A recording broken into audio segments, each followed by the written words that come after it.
Look up the word crazy in the dictionary, and you might just find an asterisk beside the definition that says, listen to the Subiquitous podcast featuring Sue Duffield, and you'll find out what crazy means. Sue's travelogue journey of unfiltered stories, impossible miracles, and faith-filled fun will be revisited right here. So buckle up, and let's get going with this humorous travelogue of an unfiltered saint, Subiquitous. I have a feeling you're going to love this episode. Why? Because we have no clue where it's going. And that is always exciting. No, that's not really true. I have to tell you, in everything that Jeff and I do, from Couch to Kitchen on Thursday nights, and even our podcasts, and even some of the other production work that we do, there is a little bit of a preparation time, but there's not a whole lot. Let's just say that. I wonder what in the world God could have done with two teenagers if they really, really worked at their craft. I don't know. But we just promise you that in everything we do, yes, there's a spontaneity about it. Absolutely. There's also a last minute scenario with everything that we do. But honestly, we live what we preach. We preach what we live what we sing what we live. And we have fun with everything that we do. And my friend, that is contagious. Contagious enough to call this episode number 98, Cachinnate, Early and Often.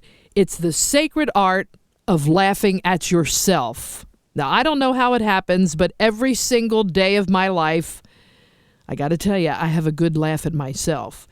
It's in my DNA. If I fall down, I laugh. If I mispronounce a word, I laugh. And better yet, if I have a thought that is slapstick, I guess is the word, or immodestly irreverent, guess what? I'm gone for about 10 minutes on my own. I have been known to laugh in the car by myself, at myself. Now, am I concerned that it appears I have this kind of a weird personality? Not in the least. Because I believe the one who performs and does this kinds of stuff is probably the healthiest living. And I'll just say this much. I'm married to a man who is exactly like I am in this, and he's in the other room. I'm stuck in the closet, but we are promising together during this episode that we are going to cachinnate early and often. Jeff Duffield, how are you? What did you just say? Why am I not surprised you weren't listening to me? Oh, I was listening. I still don't know what you said. All right. Well, then I'm just saying to you. Oh, that I'm only being facetious, I know as you they are. say. I know. I just Actually think facetious, but I'm only being. There's a sacred art to laughter. And there must be, because you have perfected it. Even today at the chiropractor when he was wrenching my shoulder off. That he was. And that was not a funny moment, by the way. That was not funny whatsoever. I didn't feel a thing. But I'm laying there wiggling my toes. Did he say that I had restless leg syndrome when he was working on my shoulder? Because you did. Because you you gave the appearance of someone that was undergoing torture. Oh, man. Your legs were flailing. They were flailing, yes. And I was trying to think of everything positive in the world, but that really hurt. Lest we think that we have a sadist or a masochist for a chiropractor, lest we give that impression, we should state that you have a sprained, as he said, it's not really a good description, but it's sprained or partially torn labral. Yeah, and is that right? That's what it's called. It's the little, like the shock absorber of the shoulder. He described it as saran wrap around your Oh, shoulder muscle. I did hear him say that, and I did laugh at that. Yeah, that's what he described it as. You know what I'm thinking? Boy, saran wrap is really fragile. I mean, I can poke my finger through saran wrap, for crying out loud. Yeah. I don't know that I want saran wrap around my bone in my shoulder. Well, but whatever. I didn't do well in anatomy class. As a matter of fact, I never took one. Well, I was going to say, did you ever show up? I never took one. It wasn't on my prescribed list of things to do. Yeah, so I don't know, but he did say that. Yeah, so he did anyhow, say that. he was helping you, and I think he did. I think he did help you. And it did, and I praise God for that, because I don't know what I really did. That in itself is a miracle. I don't know how it happened. It could have been picking up my grandson. That could happen. I think that's how you did it. Or it could have been, that illustrious golf tour I was on last year. No, because that would have acted up a lot sooner than a week and a half ago. Yeah. Or it could have even happened because I have been going in and out of the refrigerator a lot, thinking about what I'm going to cook for you for dinner. No. Because if that were the case... Pulling the drawer, opening the door, closing the door. No, if that were the case, you would have done that also a long time ago. No, we, as most of the naturalized world knows, we became grandparents again just a few short weeks ago. And while our daughter was in the hospital recuperating... you were over there at the house taking care of Nolan. I know, and I loved every minute of it. Yeah. But I think I may have, as we say, overindulged in the play activity. Possibly. Your mom days, of specific mother duties, are in the past a little bit, and grandmom duties such as picking up grandchildren can be a little bit risky. And I think that's what happened. It could have been. Yeah. It could have been. And I'm not going to say that I didn't enjoy that. I loved every minute of it. Oh, yeah, of course. But I think I did. I just turned funny one day when I was that's all it takes. putting him in the car seat. Yep, all it takes. I got online, and there are a lot of women complaining that picking up toddlers and putting them in car seats is probably one of the most difficult rearranging of your body and your back and bending over and then trying to adjust the seat and the belt. Well, I have noticed my limited experience over the last several weeks with car seats I hate them. has reinforced in my mind these are not your father's car seats. No, and how did we survive all those years without? Well, I never sat in a car seat as a child. I stood on the front seat between my mother and father. That's right. Right. And my restraint was my father's forearm when he hit the brakes. All I know is the car seats we used when our children were that age these things are Well, they're a lot more sophisticated. They're ready for a rocket launch. I mean, seriously, these things should be put in an Army half track. That's true, and they have saved lives, and I'm grateful for that. I don't doubt that for a second. But it's not fun. It is, especially at 66 years of age, to try and Nolan is by no means a large. Oh no, he's barely 20 pounds. Exactly. So now next week when I go up to see my son and our other grandson, who is probably 35 pounds, that's a different story. Well, he's about ready to drive the car anyway, so he won't have an issue. Well, we're off the subject, Jeffrey. I want to talk to you about cachinnate. That is a great word. I love this word. Look it up. Cachinnate. The art of a glaringly funny word. I'm impressed that you spelled it correctly. Well, I think so. I don't know. Cachinnate. Yeah, two N's. Well, I'm impressed. It means to laugh loudly. Well, you do that at times. Oh, my word. You were editing another podcast today with me laughing on it. And you laughed, and I did not. I thought it was your co-host. See? Laughing. I did not recognize. Oh, that's so funny. Your laugh, when I first heard it, I did not recognize. I know, I did one of those. Your voice. Yeah, one of those Ethel Merman type laughs. Like that. Only quite a bit louder. I think I have the desire to change up the laughter code. Well, you did there. Just to keep people trying to figure me out. If you had played that for me totally without any kind of indication of who it was, I would have sworn it was not you. Well, I was shocked when I wrote. I was, as I said, I was editing, listening, and I thought it was hard. And then I looked up at my computer screen and realized it was your audio track. I'm practicing my impersonation. You're practicing your cachinating is what you were practicing. Oh man, but people in our lifetime, seriously, we have people in our history even that had some great lingering laughs. Oh, no doubt. Oh, I mean, we can go back. I mean, my Aunt Myrtle had one of those really kind of like Aunt Clara from Bewitched kind of laughs, and my brother and I were so ornery that we would just purposely do things to get to see her laugh. And she laughed kind of like this. And we would purposely do things to try to make her do that laugh. Really? Isn't that a great laugh? That what you did right there is pretty good. Yeah, and you're right. That does resemble your Aunt Mildred's laugh. Not Aunt Mildred. It was Myrtle. Mildred, Myrtle. It works either close way. enough. It's M-I or M-Y. The sounds are the same.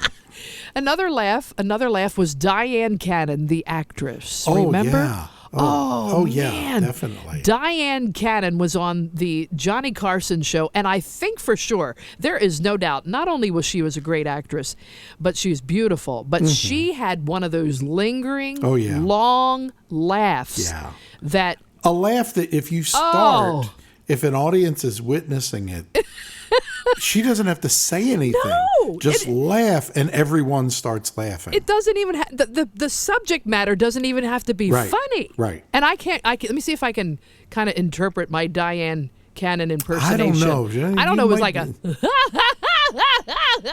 kind of like something that. like that. Yeah, maybe a little slower. Yeah. I don't know. I can't do it. I can't do it. You're close. You're close, but it was I believe that's why they did not have her on there because she was an actress and she was pretty. They had her on there to laugh. No, and it's not a word. The word cachinnate is not for the casual laughter. That's not what we're talking about. Or it's the or the accommodating. Or I would call you when you do that sometimes when you're placating a mannerly or accommodating. Kind of or just go along to get along. I know when Jeff Duffield is dying, man, but I also know when he's playing it. Yes. Because, just kind of... Well, don't give my secrets away. No, but here's what you do. You do this if something's not really, really funny. It was like your father used to do this. And you were, in a group setting, so you didn't want to look like you weren't interested or you were, trying to be, I was being mannerly. Polite. I'm being polite. Yeah, you'd go... Or kind of a, just kind of that slight laugh, But this morning, I heard you laughing from the kitchen, from the back of the apartment, and I'll tell you why. That's not a long distance. What was I? What was I laughing? You were listening to WIP Sports Radio. That's right. And they were talking about baseball. So go ahead. Tell them why you laughed out loud. It's a Philadelphia radio station. Those who are familiar with the greater Philadelphia market know that there's a certain style of speech, certain inflections, certain phrases. There is no doubt. That are put together, generally speaking, by, as we used to refer to them, our South Philadelphia friends. It's a whole different, yes. Typically, but not always. Typically, they are South Philadelphia, born and raised. Right. They are Italian. Many times. And again, not always, but many times. And as a result, they're of a Catholic background. Now, none of that has anything to do with their phraseology, except this gentleman was talking. Well, he's talking about the upcoming baseball season. And his desire to see the Philadelphia Phillies succeed in Major League Baseball this year. Yes, and with the new players they've added and so forth and so on. Yes. So he called in and said... Now, this might not make anybody listening to this laugh because they may not have that as a background, the sports world. Right, but if you grew up in the greater Philadelphia area... they might not get it. Be prepared. This will resonate. But it's going to resonate with us again, I'll tell you that. Yeah, he called in and said, I'm just hopeful the Phillies have a great season. And he says, I knelt down on my knees and prayed to the Lord baby Jesus. That is so South Philly. And that is so South Philadelphia. That is so Catholic in the process. The Lord baby Jesus reference is definitely a Catholic thing. But the way he said it and his speech pattern, the sound that he my father was South Philadelphia, so he was born and raised there. So I heard those kinds of phraseology all my life growing up.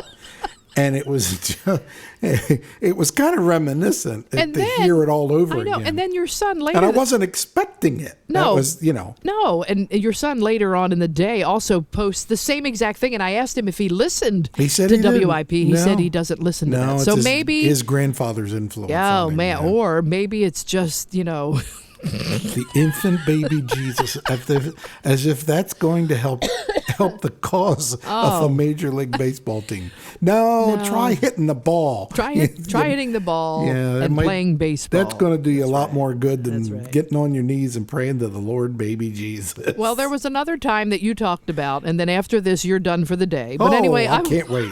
I will say, you got to tell them the time that you were by yourself. I was. in the car listening to was. the radio, and I'll let you go from there. I was driving down the interstate, headed to Virginia to play a recording session. And I was listening to a comedy channel on the satellite radio. Which is great for listening, man. It is. Oh, And- especially when you're by yourself. Yeah. in the And car. and they played a recording of Bill Cosby. And this is an old recording. We won't get into Bill Cosby's later personal No, struggles. I know it's discouraging, but It is. But he still this was is funny. a recording that is at least probably 60 years old. And he talked about how he was placed in slow class in school, mainly because it wasn't a lack of intelligence. It was lack of effort. He was very unmotivated as a student. Right. And so they placed him in slow class, which they would not. That is First of all, so it's politically so funny. incorrect to use that. But back in those days, That's right. You were, and I was threatened with it a time or two. For you to be put in a slow class? Oh yeah. Yeah. Oh, yeah, but you know why? I'll tell For you the why. same reason that Cosby was It was threatened not with it. because you weren't smart. No, the same reason. I was unmotivated. I wouldn't do the work. And, that was the first threat. The second threat was, we're going to call your South Philadelphia born and raised father. Ooh, yeah. And, which is exactly, you have to go look it up. It's on the internet, on YouTube, this bit. He calls it Bill Cosby Slow Class. And he talks about the fact that they sent a letter home to his father, and he told his father that the teacher called him a name, and his father was going to go kill the teacher, which, of course, wasn't the case. He made up the story. And so it finally gets to the point where he ends up, Bill Cosby's father goes to school the next day to meet with the teacher, which is, of course, his undoing. And Cosby's talking about he knows he's going to get it. Oh, yeah. The secret is being unraveled. Right. And he starts to sing. And the lyric was totally messed up, but he starts. Well, the hymn is called. He's starting to sing, Jesus keep me near the cross. But Right. He said, in the cross, right. Right. He started singing, Jesus keep me by the cross. There my soul will follow, which is the total messing up the lyrics. They don't say that at all. Well, when he did that on that recording, You lost it. because of a You South Philadelphia lost father, because of growing up being threatened with slow class for being lazy, and Right. having your father find out about it and threatening to kill you, Yes. as Cosby said, his father said, I brought him in this world, I'd take you out and make another one just like right. you. That's exactly I right. got to laughing at that driving down the interstate, and I almost had to pull off the side of the road because Yep. I couldn't see the highway because my eyes were filled with tears And from then- laughing so hard. And then you call me, and I thought somebody died. You're crying on the phone. And I'm thinking, what? Oh, no. What happened? To this day, and that's close to 20 years ago Oh, that I we know, at did. To least, this yeah. day, all I got to do is pull that comedy bit And up. you have it in your phone, Oh, don't of you? course I do. And pull The that up. go-to Yes. experience of Yes. that cleansing experience of and, laughter. and it starts over again. And there are many stories. You talk about me and my boisterous laughter that I do have when I'm really laughing at something I Right. find seriously funny, which sounds like a dichotomy. Yeah. But there are 2 or 3 people in this world Mm-hmm. that can cause me to do that. Oh, yeah. You- We've talked about that. You yeah. on occasion. Oh, on occasion. Yeah, there's times. Well. But you on occasion with some of your material I know. and some of your exploits, And then two other friends of mine, that probably should remain nameless. Yeah, maybe. Just protect them from... in case they're in the witness protection program. Well, Jeffrey, I'll tell you, it's always a joy to have you on this podcast. It's been so long. I know. Well, we've had so many other You've been having quality guests. programming. I thought, for crying out loud, let's mess it up. Yeah, we'll take a step back here. We'll just take a step back from the last couple of episodes. Well, we were successful. Okay, I'm out of here. All right, goodbye. And make sure you turn your phone off so we don't hear Hot Rod Harry coming in the parking lot again. The phone was off. It had nothing to do word. with me and Hot Rod Harry. I heard him. Hopefully our listeners didn't. Yeah, that's okay. Okay. Anyway. Goodbye. Well, I love you with all of my heart. I do. Thank you so much. So there really is stress relief, I got to tell you, from laughter, and it is no joke. And when it comes to relieving stress, trust me, more giggles and guffaws are just what the doctor ordered. And here's why. Well, whether you're, guffawing, I love that word too, at a sitcom on TV or quietly giggling at a newspaper cartoon or anything like that, laughing does you more good than anything in the world. I do believe that. We've talked about that on several occasions on this podcast. Laughter is a great form of stress relief, by the way, and that, my friend, is no joke. No joke. It is no joke. Of course it's not. Stress relief comes from laughter, and I promise you, a good sense of humor, it can't cure all the ailments, but data is sure mounting about the positive things that laughter can do. And you know what? A good laugh has great short-term effects. I found that in the chiropractor today, that while I was in pain with him trying to adjust my shoulder, I was laughing at what he was saying about my restless leg syndrome that suddenly started out of nowhere. When you start to laugh, it doesn't just lighten your load mentally. It actually induces physical changes in your body. Laughter can, number one, it can stimulate many organs, like enhancing the intake of oxygen-rich air, of course. And it stimulates your heart, your lungs, and muscles, and increases the endorphins that are released by your brain. Boy, do we need a ton of that, right? It also can activate and relieve your stress response.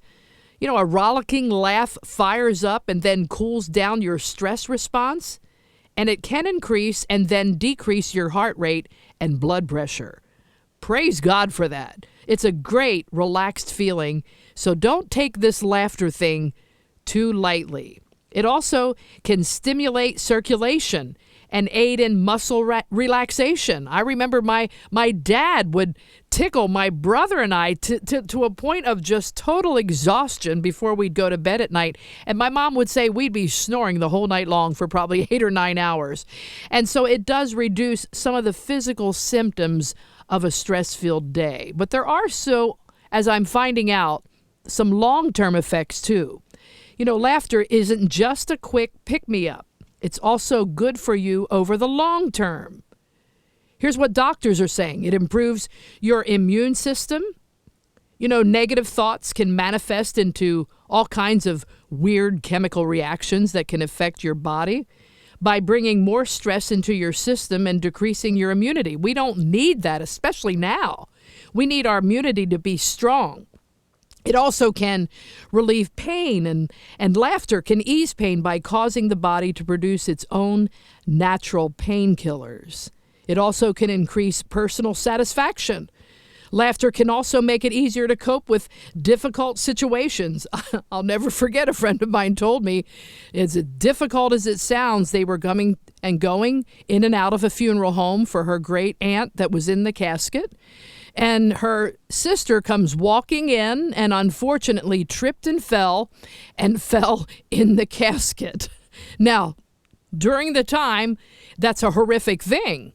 But then later, when they started to tell the story, it became even more funny and more funny and more funny. Laughter can help lessen your stress and depression and anxiety, and it can actually make you feel happier. It can also improve your self-esteem. I got to tell you, that's my go-to. Sometimes when, the devil or Satan or the enemy, whatever you want to call it, can kind of attack you as a Christian and say, where's your worth? What is your substance? What's your value? And I say to myself, there are a lot of times this laughter thing, this genetic thing that's been in my family for generations, where we've loved to laugh. It can be a form of a self-esteem builder. So put your humor on your horizon. And there's a few simple items like photos and greeting cards or comic strips that you can chuckle at. Trust me. And then hang them up around your house if you need to, or in your office, or collect them in a little file or notebook. And keep funny movies handy and TV shows ready on your little, clicker or your Roku or whatever you've got. Books and magazines or comedy videos, have them ready when you're going through some tough times.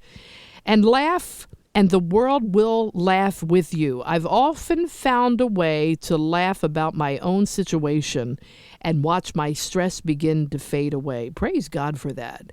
So when you share a laugh, you make it a habit, you spend some time with friends who make you laugh, not a bad thing, and then return the favor by sharing funny stories or jokes with those around you. But one thing that I find also is that the best thing that we can do in the fact that life is serious business. I know, I hear it all the time. If I hear that one more time, I think I'll gag, truthfully. I know life is serious business, and I fully realize that too much humor can become offensive to some. I've seen it. I've actually had people not attack me on it, but they've questioned sometimes my humor, and that's okay. But I recognize that it can be taken to such an extreme that it can become inappropriate. But it doesn't seem, we have a long way to go before we are guilty of that problem. Truthfully, I got to be honest with you. The final result of a joyless existence is sad. It's very sad to me. And a super high level intensity, borderline neurotic anxiety, and an absence of just plain fun in one's work, or a lack of relaxation, and the tendency to take ourselves much too seriously, just count me out of all of that. We need to lighten up as believers. And yes, spiritually and fun do go well together. Why? Because Scripture speaks directly to this issue. Especially in Proverbs. A joyful heart makes a cheerful face, but when the heart is sad, the spirit is broken. That's in Proverbs chapter 15, verse 13. Amazing how that proverb goes right to the heart of the problem. No pun intended here. We're not talking about a person's face here as much as we're talking about the heart. The internal joy goes public. We can't hide it. The face takes its cue from an inside signal. And a well-developed sense of humor reveals a well-balanced personality. I have to tell you, maladjusted people show a far greater tendency to miss the point in a funny remark. They take jokes personally. They take things that are meant to be enjoyable much too seriously. And the ability to get a laugh out of everyday situations is a safety valve. I love that. It rids us of tensions and worries that could otherwise damage our health. You think I'm exaggerating these benefits? Absolutely not. Because I'm believing that this shoulder injury that I have, which I'm already well in advance of healing, I think part of my healing not only happened today at the chiropractor, but it happened because we laughed when we left. And so there are benefits. Maybe you've forgotten this proverb then. A joyful heart is good medicine, but a broken spirit dries up the bones. On a previous episode, several episodes ago, I told you, no more dry bones. And I want to influence you and encourage you to think more clearly about how a joyful heart causes healing to your bones and to your body. What is it that brings healing to the emotions or healing to the soul? What is it? It's a joyful heart. And when the heart is right, a joyful countenance accompanies it. I believe that. That's why people come out of the woodwork and look for me when I'm in a public place. Why? Because I carry not only the countenance of a joyful heart that's approachable, but I also carry the countenance that is accompanied with a joyful heart that's on the inside. I think we all need to lighten up. What do you think? Not only does people around me say that, but here's what Charles Swindoll said. He said, I think it's time to lighten up a little as Christians. Spirituality and fun go well together. And if a preacher says that and understands that as he disciples Christians all over the world, how much more is it important to you and I today? Lighten up, cachinnate, whatever the word is, cachinnate early and often, and do it as often as you can. This is episode number 98 of the Subiquitous Podcast. Cachinnate early and cachinnate often, and do it as often as you can. Don't go one day without laughing out loud. Get on SueDuffield.com. Thank you again for your gifts and your financial, just your provisions that you've given to us as we continue on this virtual broadcast through podcasting and also through Couch to Kitchen. By all means, we hope that we encourage you every single week. Tune in next time when you never know who's going to be our guest, but we thank Jeff Duffield today for messing our whole thing up. But he's a blessing, and he makes me laugh. We'll see you next week.